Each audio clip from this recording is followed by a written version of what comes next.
lots of benefits potentially to having more information of a variety of sorts, whether optical gas imaging, more frequent LDAR inspections from a flyover, point sensors, LiDAR on site, whatever it may be. But I guess let's then talk about the Super Emitter Response Program. So this is under Quad OB, obviously, so it's technically about controls in this case. Can you tell us a little bit more about that? Yeah, so that's an interesting one that came out in the proposal. Again, not final yet, although we're getting much, much closer.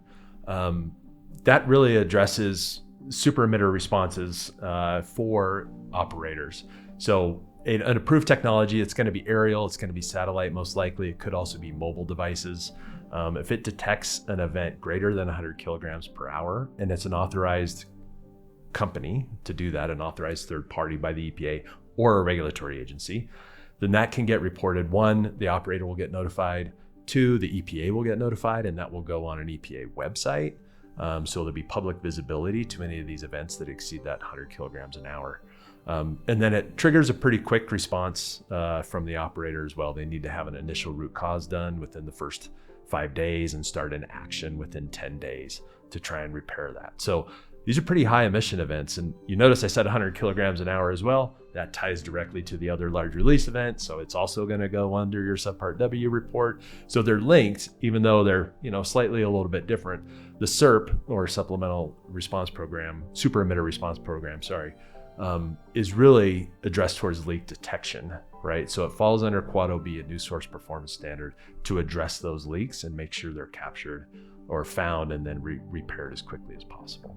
Makes sense. And I guess you mentioned companies and regulatory agencies. Would this also apply to nonprofits?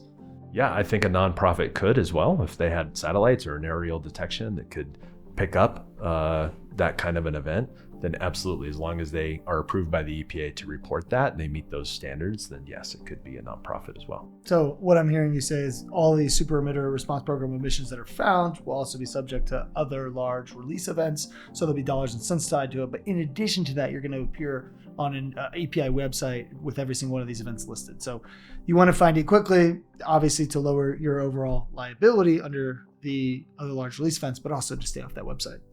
Yeah, absolutely. And I think it's clear if it's found by a technology that's not approved or found by yourself as an operator, you don't have to report it up to the Super Emitter Response Program. You will still have to report it if it exceeds 100 kilograms an hour under your Subpart W report, but you don't have to go through the Super Emitter Response Program specifically if you found it yourself or with an unapproved technology.